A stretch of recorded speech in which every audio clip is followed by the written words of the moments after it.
Welcome to another episode of Civics for Couch Potatoes. This episode, we're going to start talking about our American political culture. As diverse as we are and as significant as our impact is, we need to recognize the value of what it is that we believe, and I hope that you start to consider who it is that you are becoming.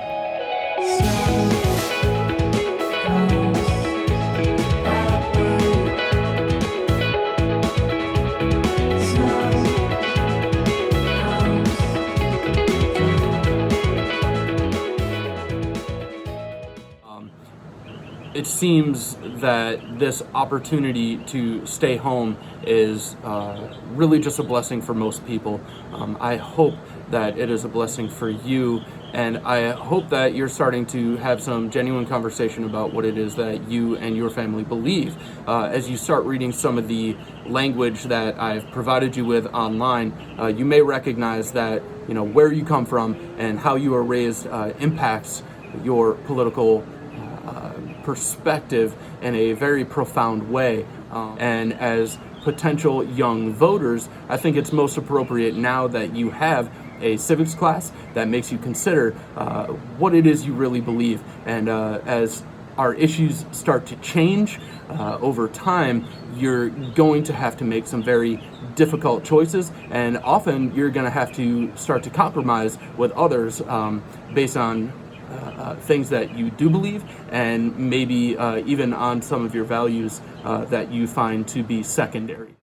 The liberal left will often push for a bigger government. It will have more programs that are financed to help the poor and emphasize those domestic programs that are significant. Larger, expanded government supports workers and laborers and tends to get more support from the lower and middle income.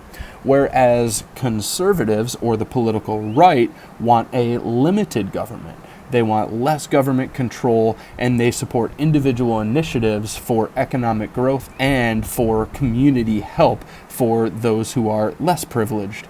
There's an emphasis on foreign policy and usually a stronger military, and they usually gain support from big businesses and those who are in the upper income level.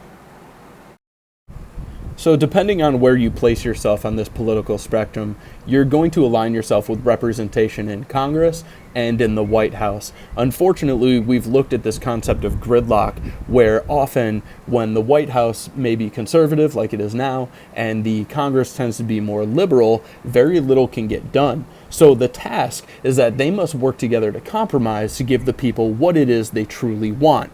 But if we aren't paying close attention, and if we don't inform themselves, how can we even tell them what that is? So, as you can recognize, there is a political stance that you must take, and then based on our two-party system, what you need to do is be able to select a party that maybe represents you best, or perhaps that in the future you may choose to represent. The big picture here is that eventually most people do fall into those two key political parties. So, Democrats are generally more liberal. They believe in a larger federal government and often implement tax plans that support social welfare programs to try to help those less privileged. They tend to be, they believe that the government must look at the greater good above of the good of the individual person in terms of welfare, and they do whatever is necessary to make the populace more equal to one another, or at least give them equal opportunities. They assert that the values of our country must evolve over time, and therefore they tend to support social issues like pro-choice and gay marriage. On the other hand, Republicans are generally more conservative. They believe that the answers do not lay in the government generally, but rather in the people. They want less government interference and tend to believe more strongly in property rights and less strongly in welfare rights, holding economic equality above other equality movements. Many Republicans are religious and have key moral values that they share actually with those founding fathers, and Republicans tend to be more pro-life and oppose gay marriage. So there are some significant similarities and differences. Both parties have liberal and conservative members. There are certainly liberal Republicans and conservative Democrats. And if we're honest with ourselves, normally citizens fall somewhere in the middle of that spectrum, and you may hear the term moderate thrown around. That's really what it's implying. Somebody who believes mostly towards one or the other, but not completely. And of course, that is our right as an American and as we have such diverse value systems. Now, the other significant part of having this two-party system is the way we organize elections. Now, each state runs their own election, and that's part of federalism as it was built into the Constitution. But the power comes in the way that each political party gets involved at the state level for each state, because any candidate has to win the majority vote per state.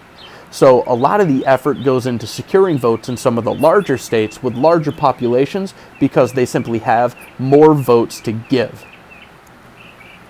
Both of these parties have to reflect the views of the public. Our public opinion is going to heavily influence their public policy or the government action that they're going to assume if they are elected. Now, the real differences between these two parties is the way that they are going to handle some of these issues. Usually Democrats tend to focus their attention on domestic issues. Some of those social issues involving minorities and their rights.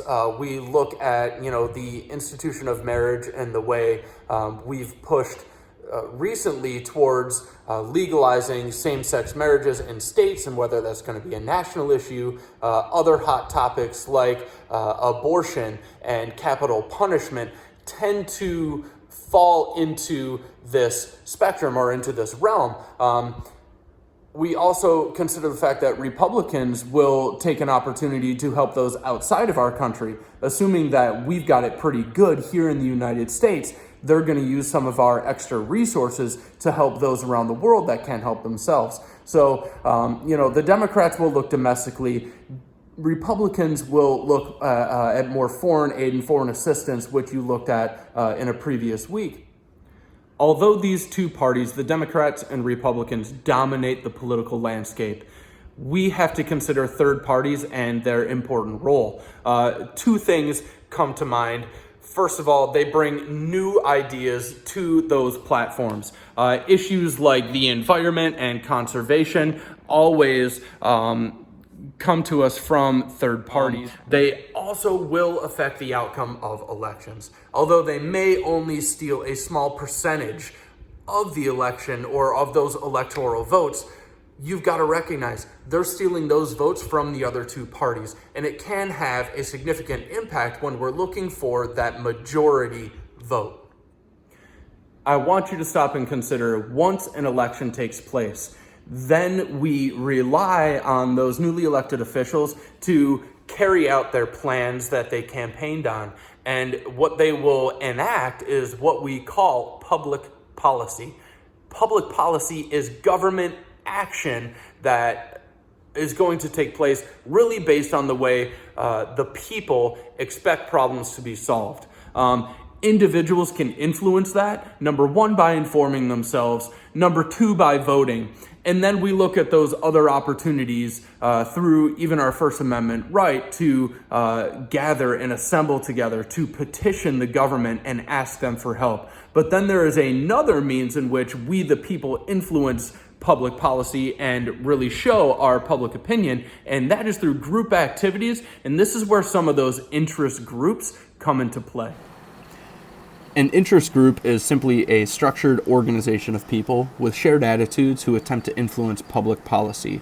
They have different size, different goals, and different budgets, but they all attempt to influence both the government and public opinion. They hire lobbyists or activists who are paid to promote their positions to lawmakers, and when money gets involved, it really starts to scare the American public. Now, those interest groups can be extremely influential when it comes to making laws and the way that they lobby for specific interests that they have. But it also brings up some of the American skepticism about how money is used in politics and in Washington.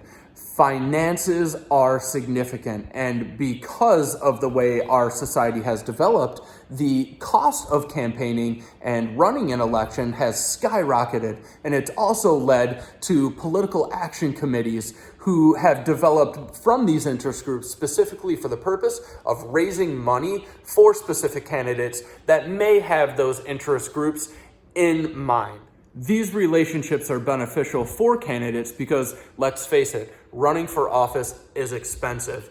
Rising campaign costs, increased fundraising, media time with commercials and ads, and the way that they try to spread their name and their real political philosophy around is important. And if the American public doesn't know enough about them, they're not going to vote for them. So it has encouraged the creation of PACs. It's given interest groups more power. But recently, there's also been some campaign finance reform in which we recognize that there are now limitations on how much money can be gifted and how much money can be spent on these campaigns. The final linkage institution that you're going to read about is the media. The media is extremely influential on both ends of our political culture, not only in government, state and nationally, but in our homes. The media influences government action. That public policy that they generate is going to be developed by the way we respond to the media, the way they disseminate information, and the way some of them tend to skew that information, whether it be sensational so that we watch and give them ratings, or whether it be, hey, we need to jump on this even though we don't have all the facts yet.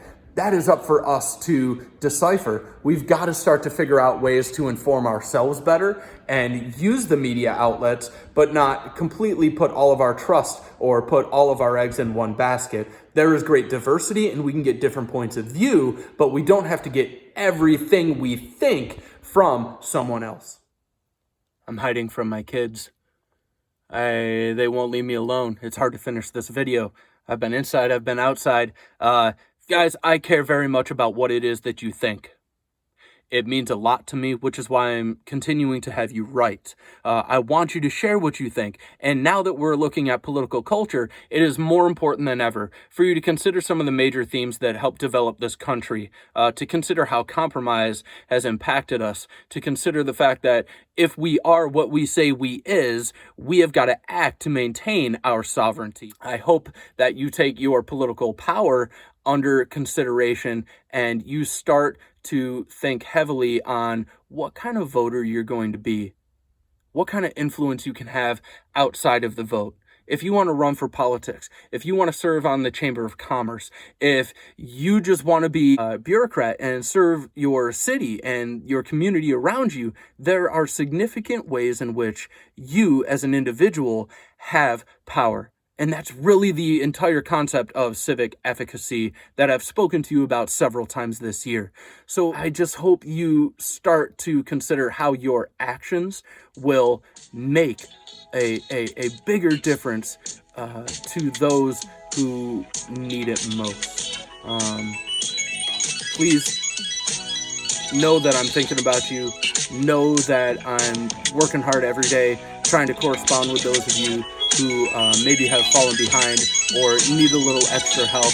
Don't hesitate to reach out. I'm only just an email away, and if I can't speak or I'm locked in my closet, you know that I'll get back to you within 24 hours. So thanks for watching, and as always, get out there and help someone.